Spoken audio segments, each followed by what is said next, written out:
आज हम पढ़ेंगे भू चुंबकत्व के बारे में। किसके बारे में?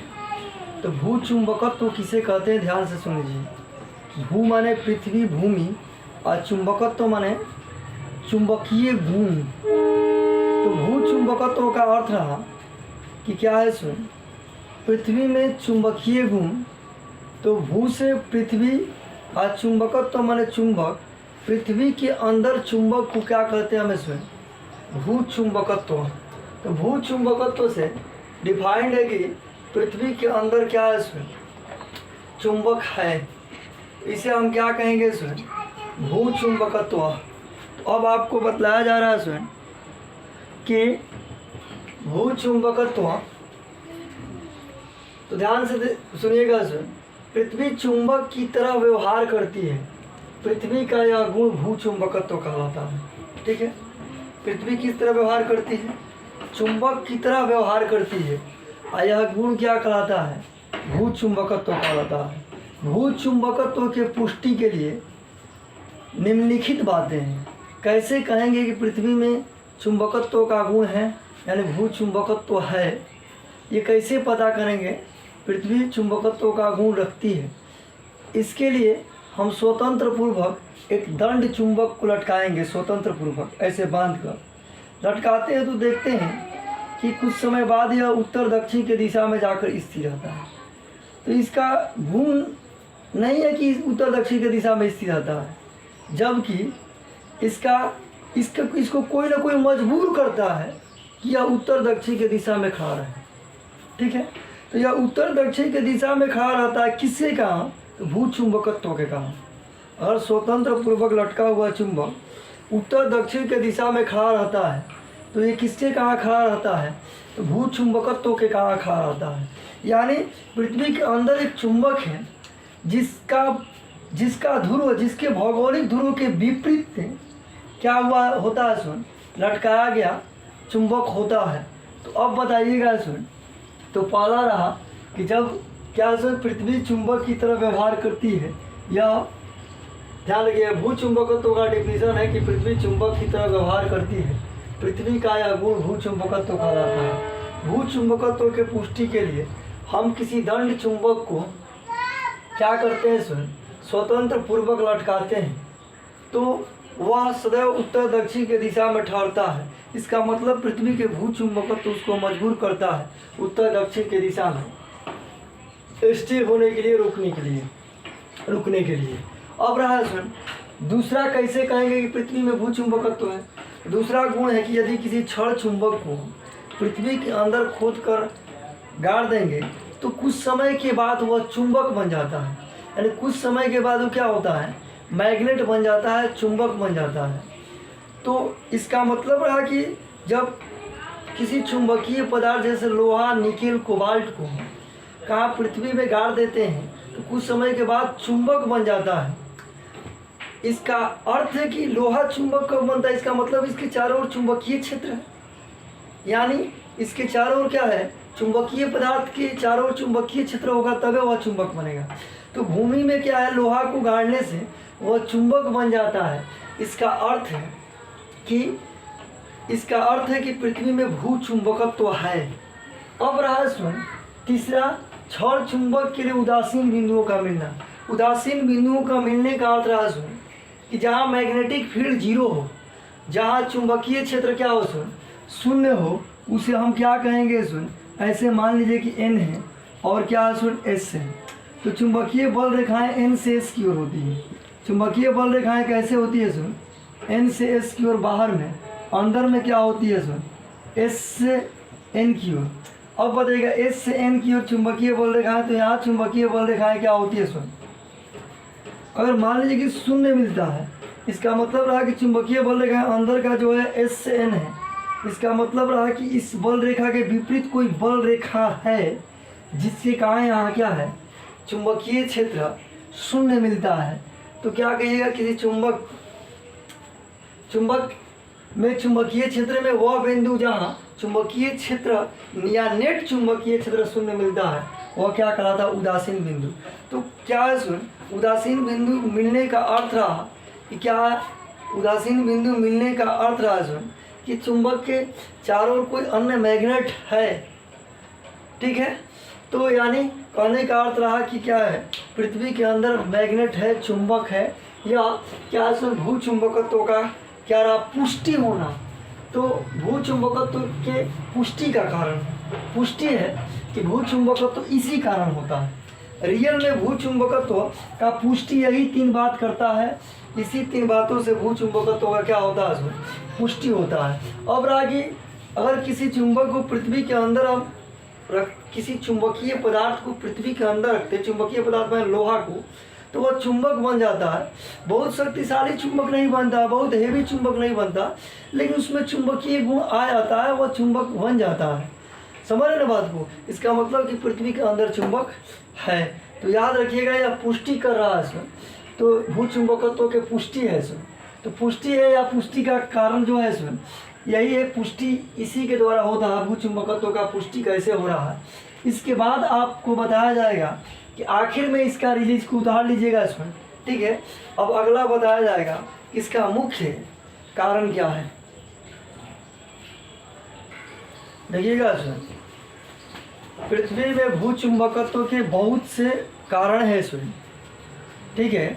इसमें जो है इसमें कुछ लोग कहते हैं, विलियम गिलबर्ट ने कहा कि पृथ्वी के अंदर क्या इसमें एक शक्तिशाली क्या इसमें क्षण चुंबक है, भार चुंबक है। अब रहा है इसमें इन सबसे मान्य सिद्धांत रहा है इसमें कि भू चुंबकत्व का एल सीसर मत है। एल सीसर ने बतलाया कि पृथ्वी के गर्भ में धातुएं पिघली अवस्था में, क्योंकि पृथ्वी के गर्भ में क्या है इसमें, अगर मान लीजिए पृथ्वी के गर्भ में धातुएं जो है इसमें बहुत सारे मत हैं, ऐसा मत नहीं है कि वो अमान्य है ज़्यादा, लेकिन अब रहा है कि ज़्यादा वैलिड या ज़्यादा मान्य है, ऐसे मत को बतलाया जा रहा है इसमें।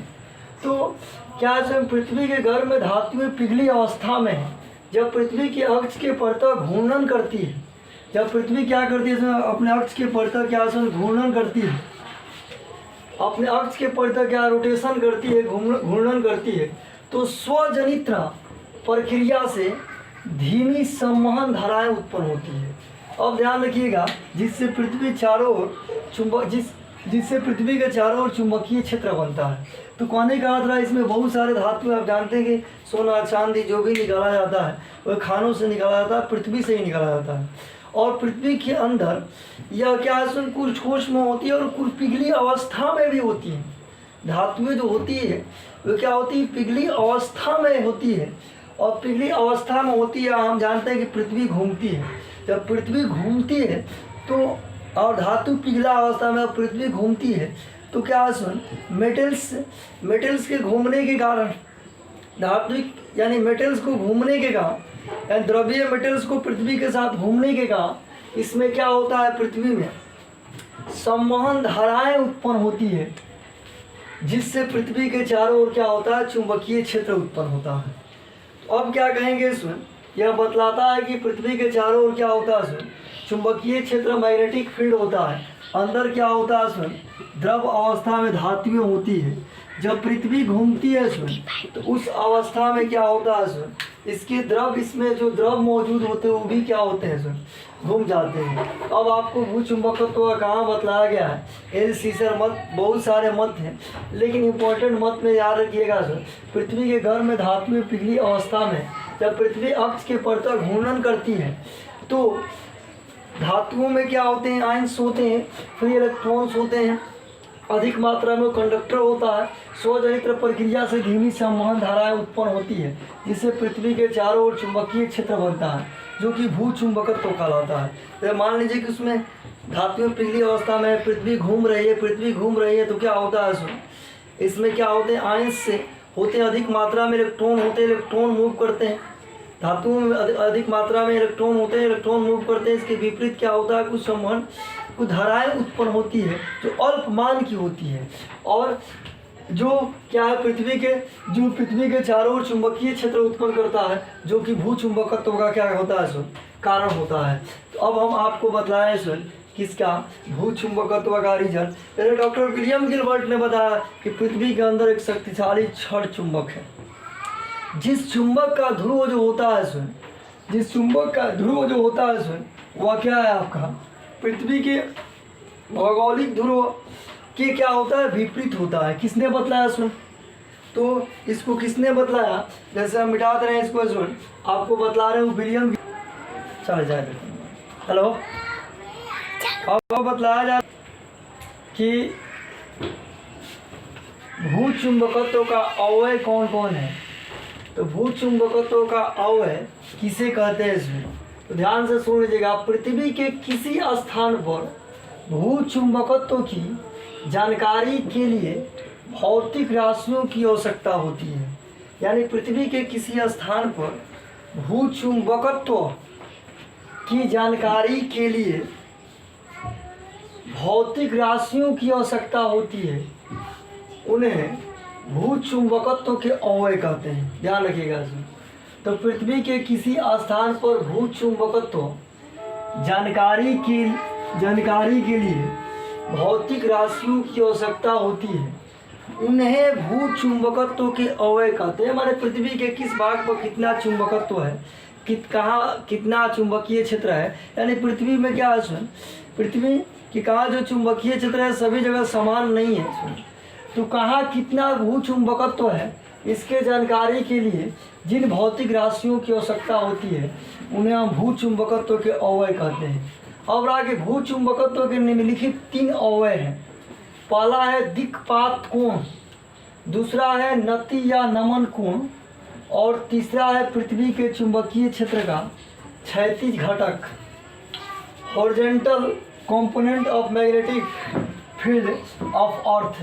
तो कहने का अर्थ रहा कि दिक्पात कोण, दूसरा नति नमन कोण, और तीसरा है पृथ्वी के चुंबकीय क्षेत्र का क्षैतिज घटक।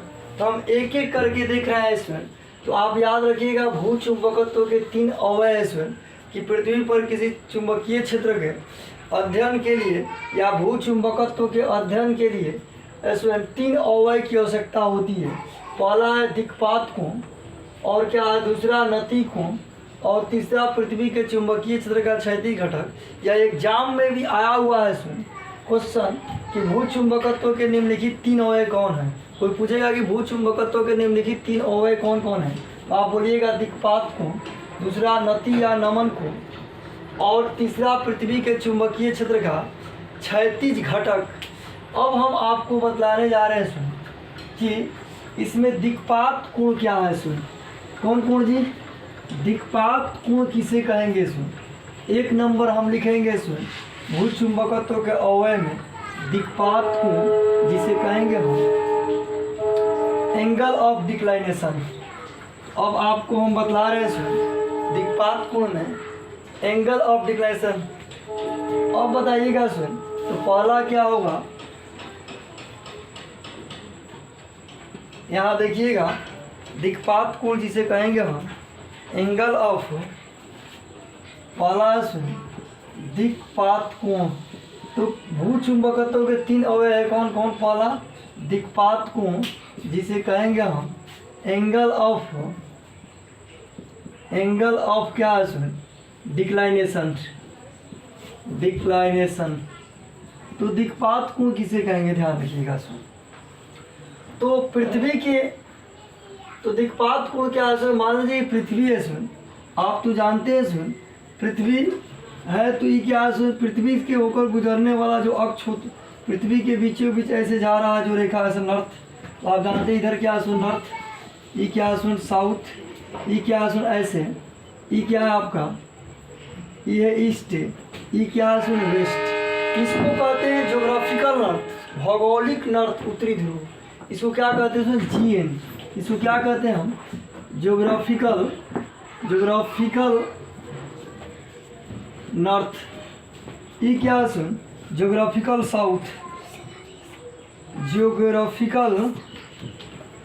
साउथ, यानी इसको कहते हैं सुन भौगोलिक उत्तरी ध्रुव। भौगोलिक के उत्तरी ध्रुव इसे क्या कहेंगे सुन भौगोलिक के दक्षिणी ध्रुव। क्या कहेंगे सुन भौगोलिक दक्षिणी ध्रुव। और ये क्या है सुन देखिए भौगोलिक उत्तरी ध्रुव, नीचे क्या है सुन भौगोलिक दक्षिणी ध्रुव। तो ये क्या है, भौगोलिक अक्ष, भौगोलिक उत्तरी ध्रुव और भौगोलिक दक्षिणी ध्रुव को मिलाने वाली जो रेखा है उसे कहते हैं भौगोलिक अक्ष। क्या कहेंगे सुन, भौगोलिक अक्ष कहते हैं। अब रहा सुन, किसी मैग्नेट को बताइएगा भौगोलिक याम्योत्तर क्या होता है, ध्यान रखिएगा। तो भौगोलिक अक्ष से ऊर्ध्वाधर तल समतल, ऊर्ध्वाधर तल, तो ऊर्ध्वाधर तल क्या होगा इससे, तो इससे ऊर्ध्वाधर जो तल होगा उसी को हम क्या कहेंगे सुन, भौगोलिक याम्योत्तर। तो कोई कह दे आपको क्या है सुन, भौगोलिक के याम्योत्तर क्या है सुन, भौगोलिक याम्योत्तर आप कहिएगा सुन कि देखना है सुन, यहाँ क्या है भौगोलिक याम्योत्तर, तो कहेंगे भौगोलिक याम्योत्तर में कोई पूजा भी दिक्पात कोण नहीं बता रहे, उससे रिलेटेड कुछ बातें बतला रहे हैं जो दिक्पात कोण में ज़रूरत है। तो भौगोलिक याम्योत्तर के क्या, भौगोलिक याम्योत्तर क्या क्या कहिएगा सुन, भौगोलिक के अक्ष से ऊर्ध्वाधर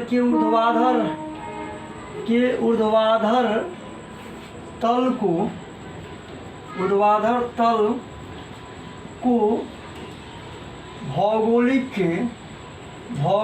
के याम्योत्तर कहते हैं, भौगोलिक याम्योत्तर कहते हैं। इसी प्रकार कोई पूछ देता है सुन कि चुंबकीय याम्योत्तर क्या है सुन, तो चुंबकीय याम्योत्तर में क्या कहिएगा सुन, चुंबकीय जो याम्योत्तर है सुन, तो अब बताइएगा इसमें कोई, तो चुंबकीय याम्योत्तर क्या, मान इसमें कोई मैग्नेट को रखते हैं सुन, हम ऐसे किसी मैग्नेट को रखें, तो मैग्नेट को अगर रखते हैं हम इसमें, इसका जो नॉर्थ साउथ होता है वो पृथ्वी के भौगोलिक क्या होता है सुन, पृथ्वी के भौगोलिक क्या इन अर्थ है, ये क्या सुन साउथ इसके विपरीत होता है, इधर क्या होता है एस, इधर क्या होता है एन।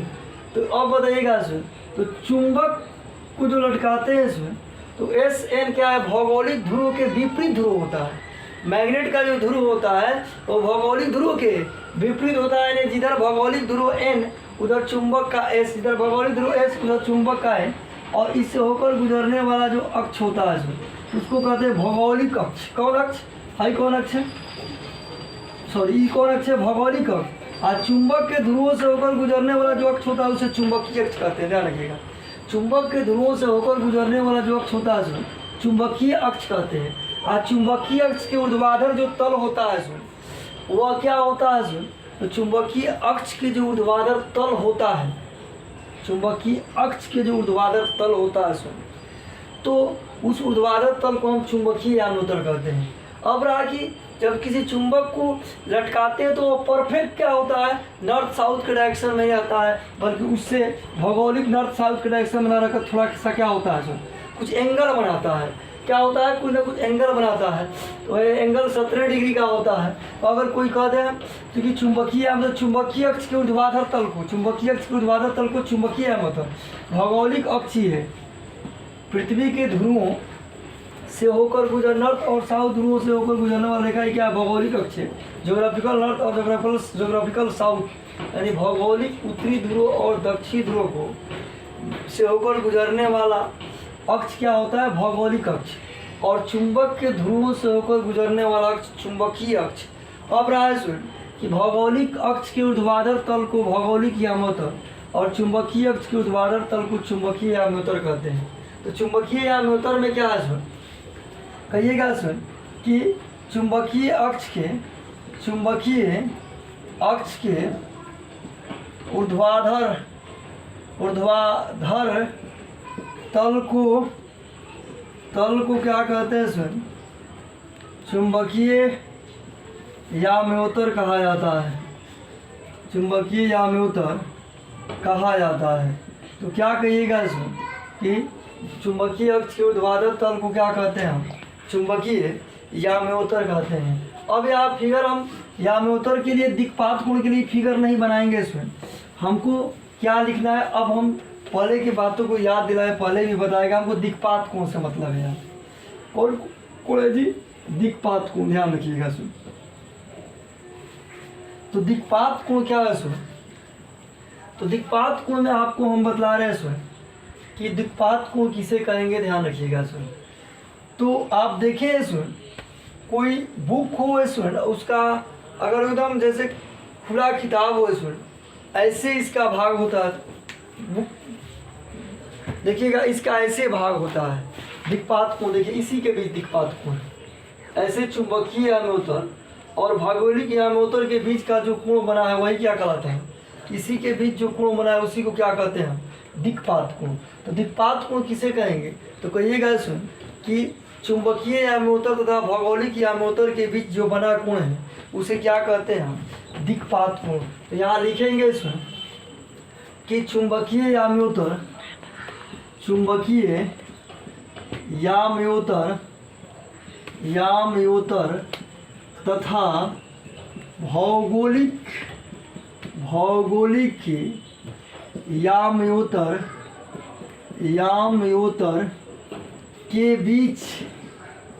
के बीच बना कोण चुंबकीय याम्योत्तर कहलाता, चुंबकीय याम्योत्तर तथा भौगोलिक याम्योत्तर के बीच बना कोण तो ये दिक्पात कोण कहलाता है।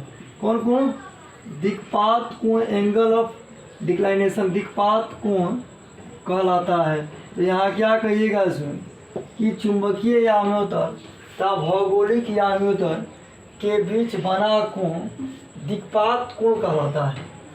अब रहा दिक्पात कोण को हम किससे डिनोट करते हैं सुन, फाई से। किससे डिनोट करेंगे सुन, फाई से। अब यहाँ तो यहाँ क्या करेंगे हम, ध्यान दीजिएगा कि चुंबकीय याम्योत्तर और भौगोलिक याम्योत्तर क्या है, देखिएगा सुन आपको हम बतला दे रहे हैं सुन, ऐसे सपोर्ट डेट मान लीजिए कि भौगोलिक याम्योत्तर है। कौन याम्योत्तर है, ऊर्ध्वाधर समतल है, तल है, कि भौगोलिक याम्योत्तर है। और क्या करेंगे सुन, चुंबकीय जो याम्योत्तर होगा सुन ऐसे हम बना लेंगे,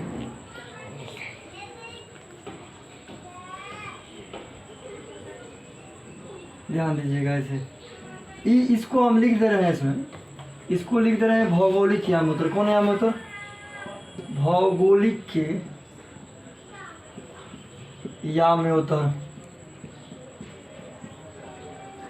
अब बताइएगा सुन ये क्या है आपका,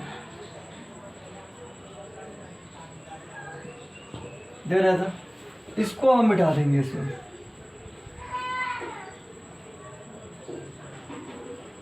इसी को क्या कहते हैं इसमें कि, अब देखिएगा इसमें भौगोलिक याम्योत्तर है तो बनाने के लिए आप ऐसे बनाइएगा इसमें, आपको बतला दे रहे हैं। मान लीजिए भौगोलिक याम्योत्तर है, ठीक है। अब आपको बनाना है इसमें चुंबकीय याम्योत्तर। कौन याम्योत्तर, चुंबकीय याम्योत्तर। चुंबकीय याम्योत्तर ऐसे, अब इसको मिटा दीजिएगा, ध्यान रखिएगा इसमें। ई क्या रहा, ये भौगोलिक याम्योत्तर है, आई क्या रहा इसमें, ई क्या है आपका, ये आपका चुंबकीय याम्योत्तर, चुंबकीय याम्योत्तर। देखिए आप, और भौगोलिक याम्योत्तर और चुंबकीय याम्योत्तर के बीच जो कोण बनता है इसी कोण को हम कहते हैं दिक्पात कोण। कौन कोण, दिक्पात कोण। दिक्पात कोण को किससे सूचित करते हैं, फाई से। तो याद रखिएगा चुंबकीय याम्योत्तर तथा भौगोलिक याम्योत्तर खुले किताब की तरह ऐसे देखो, अभी आपको दिखाया फिर चुंबकीय याम्योत्तर तथा भौगोलिक याम्योत्तर के बीच बना कोण दिक्पात कोण कहलाता है। दिक्पात कोण को किससे सूचित करते हैं, फाई से। दिक्पात कोण को किससे सूचित करते हैं, फाई से। लिख सकते हैं दिक्पात कोण को किससे सूचित करते हैं सुन, तो फाई से सूचित करते हैं। अब आपको बतलाया जाएगा सुन कि दिक्पात कोण की क्या उपयोग है।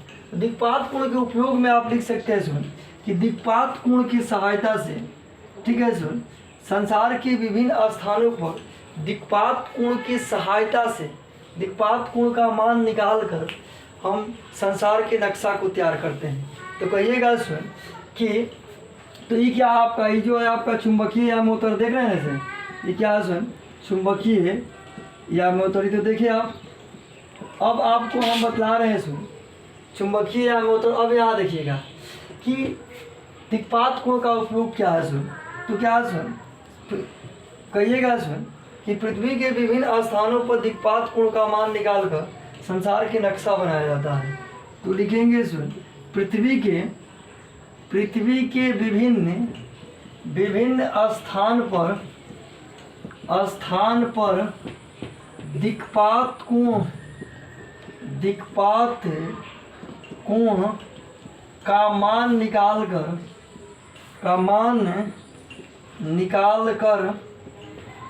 दिक्पात कोण का मान निकालकर कहेगा पृथ्वी के विभिन्न स्थान पर दिक्पात कोण का मान निकालकर संसार का नक्शा बनाया जाता है। संसार का नक्शा बनाया जाता है। तो कहिएगा सर पृथ्वी के विभिन्न स्थान पर दिक्पात कोण का उपयोग क्या है? तो भूचुंबकत्व के 3 अवयव, पहला दिक्पात कोण हम बतला रहे हैं, एंगल ऑफ डिक्लाइनेशन। चुंबकीय याम्योत्तर तथा भौगोलिक याम्योत्तर के बीच बना कोण दिक्पात कोण कहलाता है। दिक्पात कोण को फाई से डिनोट करते हैं। अब इसका उपयोग क्या है? पृथ्वी के विभिन्न स्थान पर दिक्पात कोण का मान निकालकर संसार का नक्शा बनाया जाता है। तो यही क्या रहा है स्टूडेंट, आपका डिक्लाइनेशन एंगल, दिक्पात कोण का उपयोग रहा। अब आपको हम बता रहे हैं स्टूडेंट, अब देखिएगा स्टूडेंट, भूचुंबकत्व के दूसरे अवयव हैं नति कोण, एंगल ऑफ डी। तो क्या होगा स्टूडेंट, इस चुंबकीय याम्योत्तर में चुंबकीय सुई द्वारा पृथ्वी के क्षैतिज से बनाया गया कोण नति या नमन कोण कहलाता है। इसको ऐसे भी लिख सकते हैं कि स्वतंत्र पूर्वक लटकाया गया चुंबक का क्षैतिज के साथ जो कोण होता है उसी को हम क्या कहते हैं सर, नति कोण या नमन कोण कहते हैं। जैसे देखिएगा सर, इसके अनुसार मान लीजिए कि ये क्या है, चुंबकीय याम्योत्तर है, सपोर्ट डेट। ये क्या है सर, चुंबकीय याम्योत्तर है। क्या है? चुंबकीय याम्योत्तर है। तो चुंबकीय याम्योत्तर का आई क्या सर, क्षैतिज है, आई क्या सर, ऊर्ध्वाधर है, आई क्या सर, चुंबकीय सुई है इसे, ये क्या सर, चुंबकीय सुई है। तो क्या कहिएगा कि चुंबकीय याम्योत्तर में चुंबकीय सुई द्वारा क्षैतिज से जो बना कोण है उसी को क्या कहते हैं, नति कोण या क्या कहेंगे, नमन कोण कहलाता है। तो ये क्या कहेंगे सुन, ये क्षैतिज है, ये ऊर्ध्वाधर है। तो चुंबकीय सुई द्वारा क्या है सुन, क्षैतिज से जो बना कोण है सुन, उसी को हम क्या कहते हैं सुन, नति कोण या नमन कोण कहते हैं। अब यहाँ देखना है सुन कि चुंबकीय सुई को आप ऐसे भी कह सकते हैं कि पृथ्वी के परिणामी चुंबकीय क्षेत्र द्वारा, चुंबकीय सुई को आप ऐसे भी कह सकते हैं कि पृथ्वी के परिणामी चुंबकीय क्षेत्र द्वारा क्षैतिज से बना जो कोण है उसे हम क्या कहते हैं सुन, नति कोण या क्या कहते हैं सुन, नमन कोण कहते हैं। तो ध्यान रखिएगा, नति कोण ऐसे कहिएगा सुन कि क्या है सुन, चुंबकीय याम्योत्तर, क्या है सुन, चुंबकीय याम्योत्तर सपोर्ट डेट है तब होता है। और ये क्या है, चुंबकीय सुई है। तो चुंबकीय सुई, चुंबकीय याम्योत्तर की क्षैतिज है, क्या ऊर्ध्वाधर है। तो चुंबकीय याम्योत्तर का क्षैतिज के साथ चुंबकीय सुई द्वारा जो बना कोण है उसे हम क्या कहते हैं, नति कोण कहते हैं। या इसको ऐसे भी कह सकते हैं कि स्वतंत्र पूर्वक लटकाई गई चुंबकीय सुई का क्षैतिज से, मान लीजिए कि क्षैतिज है और इस क्षैतिज से क्या है, यहाँ क्या स्वतंत्र पूर्वक लटकाई गई चुंबकीय सुई अगर मान लीजिए ऐसे है, सपोर्ट है ऐसे है, तो अब बताइएगा लटकाई गई चुंबक, तो इसके बीच जो कोण बनता है, क्षैतिज के साथ जो कोण बनता है वो कोण क्या कहलाता है आपका, क्षैतिज के साथ जो कोण बनता है वही क्या कहलाता है, नति कोण या नमन कोण कहलाता है। नति कोण या नमन कोण को ठीक ठाक से लिखते हैं। ध्रुवों पर नति कोण जो होता है 90 डिग्री होता है और पृथ्वी के भूमध्य रेखा पर नति कोण जो होता है वह 0 डिग्री होता है, याद रखिएगा। तो यदि किसी चुंबकीय सुई को हम पृथ्वी के ध्रुव से एक ध्रुव से दूसरे ध्रुव की ओर ले जाए लटका कर तो वह 2 बार क्षैतिज तथा 2 बार ऊर्ध्वाधर होता है। बात समझ रहे तो अब रहा है कि 2 बार क्षैतिज तथा 2 बार क्या होता है, ऊर्ध्वाधर होता है। तो यहाँ देखेंगे हम इसमें कि 2 बार क्षैतिज होता है और 2 बार क्या होता है, ऊर्ध्वाधर होता है। तो जिन बिंदुओं पर क्या होता है वह ऐसे ऊर्ध्वाधर का मतलब क्या, 2 बार खड़ा होता है, 2 बार पृथ्वी के उत्तरी ध्रुव से दक्षिणी ध्रुव पर जाया तो क्या होगा, चुंबकीय सुई 2 बार क्या होगा, ऊर्ध्वाधर होता है यानी खड़ा होता है, और 2 बार क्या होता है, क्षैतिज होता है। अब देखिएगा यहाँ नति कोण जो है सो थीटा से डिनोट किया गया है। किससे डिनोट किया गया, सो नति कोण को थीटा से डिनोट किया गया है। तो ये चुंबकीय यानी नति कोण ऐसे आप लोग नोट कर लीजिएगा, याद रखिएगा। इसमें बताया जाएगा सो ध्रुव पर नति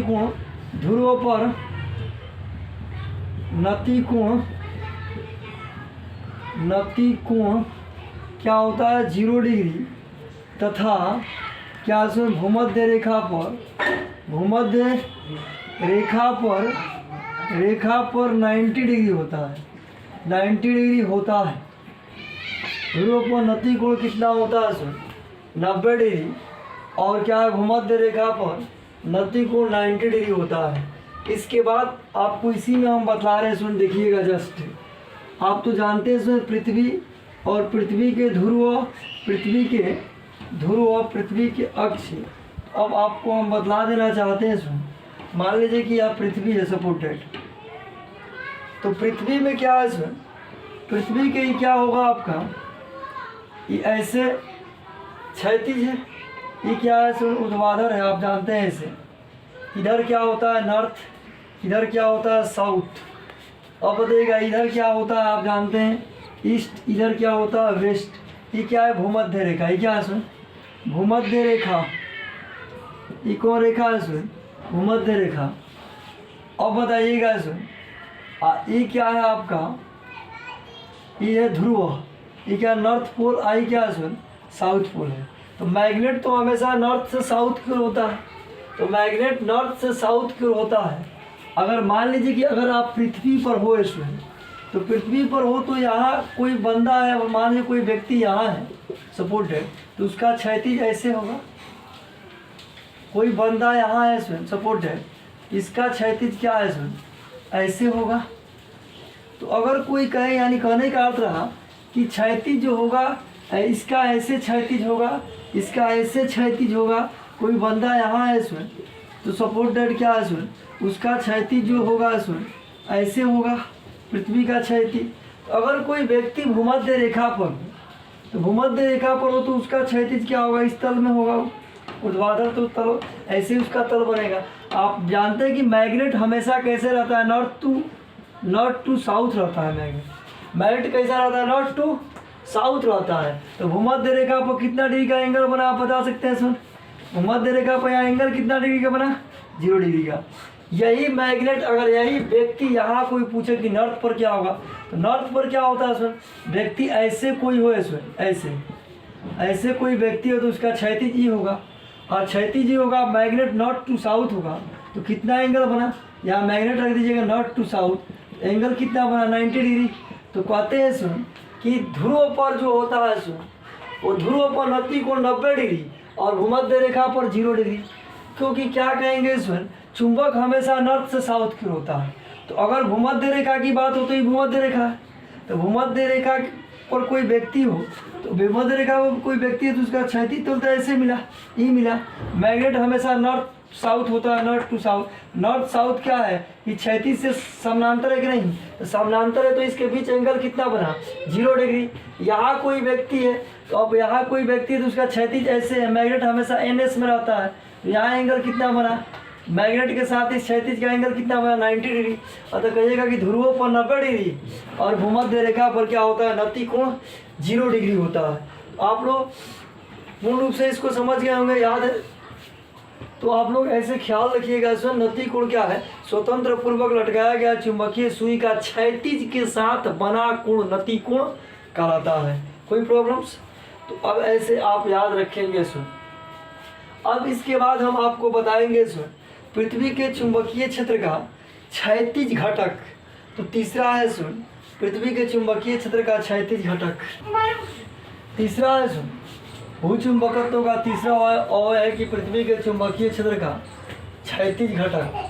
तो पृथ्वी के चुंबकीय क्षेत्र के क्षैतिज घटक में आपको बतला रहे हैं सुन, यदि किसी चुंबकीय सुई को लटका दीजिएगा तो चुंबकीय सुई का दिशा पृथ्वी के परिणामी चुंबकीय क्षेत्र को बतलाता है। यानी चुंबकीय सुई का जो दिशा है, स्वतंत्र पूर्वक लटकाया गया चुंबकीय सुई का जो दिशा होता है वह पृथ्वी के परिणामी चुंबकीय क्षेत्र के दिशा को बतलाता है। यहाँ बतलाया गया कि चुंबकीय याम्योत्तर में चुंबकीय सुई पृथ्वी के परिणामी चुंबकीय क्षेत्र को दर्शाती है। अतः चुंबकीय क्षेत्र का क्षैतिज घटक, मान लीजिए क्या है इसमें, ऐसे है आपका, कोई कह दे ऐसे, यहाँ क्या है आपका, ऐसे कोई कह दे ये चुंबकीय याम्योत्तर है, चुंबकीय याम्योत्तर, तो चुंबकीय याम्योत्तर ये है इसमें। अब यहाँ क्या करेंगे हम, यहाँ चुंबकीय सुई को लटकाए हम ऐसे, इसके डायगोनल में परिणामी को बतलाता है सो चुंबकीय याम्योत्तर के रिजल्टेंट को बतलाता है। यहाँ चुंबकीय सुई है सो, तो चुंबकीय जो सुई होता है सो वो अर्थ के परिणामी चुंबकीय क्षेत्र को बतलाता है। किसको बतलाया सो, ये परिणामी चुंबकीय क्षेत्र को बतलाता है, अर्थ के परिणामी चुंबकीय क्षेत्र को बतलाता है। अब यहाँ बी के कितने घटक होंगे सो, चुंबकीय क्षेत्र बी के मान लीजिए क्या है, चुंबकीय सुई का चुंबकीय याम्योत्तर के साथ बना कोण क्या होता है, नति कोण थीटा, आप तो जानते हैं। अब बताइए बी है तो ये क्या होगा, क्षैतिज घटक, तो क्षैतिज घटक B H, horizontal component, magnetic field का हॉरिजॉन्टल कंपोनेंट ही होगा, क्योंकि बी जो वियोजन होगा, इस चुंबकीय जो सुई है वह पृथ्वी के परिणामी चुंबकीय क्षेत्र को बतलाता है। तो चुंबकीय क्षेत्र यानी चुंबकीय सुई स्वतंत्र पूर्ण लटकाया गया जो चुंबकीय सुई है, तो चुंबकीय सुई जो है क्या है, ऐसे प्रयोग में हम क्या है, पृथ्वी के एक छोर से दूसरे ओर चुंबकीय सुई को लटका कर ले जाते हैं। तो चुंबकीय सुई 2 बार ऊर्ध्वाधर होती है तथा 2 बार क्षैतिज होती है, ठीक है सर। तो अब यहाँ मान लीजिए कि यहाँ क्या है, चुंबकीय सुई जो है वो क्या होता है, चुंबकीय याम्योत्तर के साथ थीटा कोण बनाता है, यानी चुंबकीय क्षैतिज के साथ। ये क्या है, बी है, तो जब बी ऐसे है इसका क्षैतिज क्या होगा, टेल से ही होगा, बी एच हॉरिजॉन्टल, और ये क्या होगा, वर्टिकल होगा, आप जानते हैं सोने से। तो यहाँ क्या है, चुंबकीय जो सुई क्या है, इसको लिख देंगे हम चुंबकीय सुई, क्या है चुंबकीय, ये चुंबकीय सुई है क्या है, चुंबकीय सुई, ध्यान रखिएगा। इसके बी के 2 कंपोनेंट, क्षैतिज बी है और ऊर्ध्वाधर जो घटक है वो क्या होगा, बी भी। तो अब बताइएगा चुंबकीय क्षेत्र का क्षैतिज घटक क्या होगा, लिखेंगे हम। तो चुंबकीय क्षेत्र का क्षैतिज घटक, चुंबकीय क्षेत्र का क्षैतिज घटक यहाँ लिखेंगे इसमें, तो लिख दे रहे हैं चुंबकीय क्षेत्र का क्षैतिज घटक, चुंबकीय क्षेत्र क्या है बी, चुंबकीय क्षेत्र बी का क्षैतिज घटक, तो क्षैतिज घटक क्या होगा इसमें, बी एच इजकल टू क्या रहा, बी कोस थीटा, एक नंबर। दूसरा रहा चुंबकीय क्षेत्र का, चुंबकीय क्षेत्र का ऊर्ध्वाधर घटक, ऊर्ध्वाधर घटक क्या है, बी भी equal to B sine theta, कई नंबर है 2 नंबर। समीकरण क्या होगा बताइएगा, तो जिधर थीटा उधर कोस आप पढ़े, तो बी एच बराबर क्या होगा, इस बी एच का क्षैतिज घटक में, क्षैतिज में मान का बी के, बी कोस है, जिधर थीटा उधर कोस। तो क्या करिएगा कि लटकाई गई जो चुंबकीय सुई है इसमें, तो जो सुई है चुंबकीय सुई वो पृथ्वी के परिणामी चुंबकीय क्षेत्र बी को बतलाता है। तो इस अब बताइएगा जो विकर्ण के दिशा में चुंबकीय याम्योत्तर के, उसका क्षैतिज घटक क्या होगा, बी एच बराबर बी कोस थीटा, और बी भी बराबर क्या रहा है इसमें, बी साइन थीटा। यहाँ क्या है, बी भी बराबर बी साइन थीटा।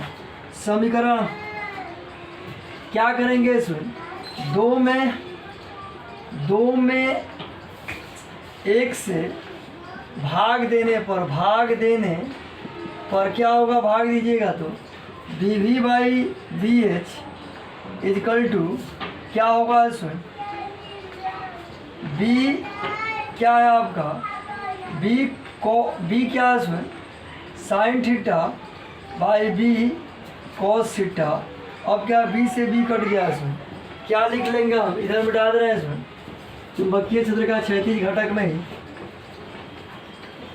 अब बताइएगा भाग देने पर क्या है आपका, तो भाग दिए तो यहाँ क्या आया, B V by B H equal to tan theta, यानी बी वी इजकल टू क्या रहा इसमें, बी एच tan थीटा, ऐसे लिख लेंगे, ठीक है। अब क्या, अब बी वी और बी एच क्या हॉरिजॉन्टल में और क्या था वर्टिकल में चुंबकीय क्षेत्र कब समान होगा? जब tan थीटा का मान 1 होगा और tan 45 डिग्री का मान 1 होता है।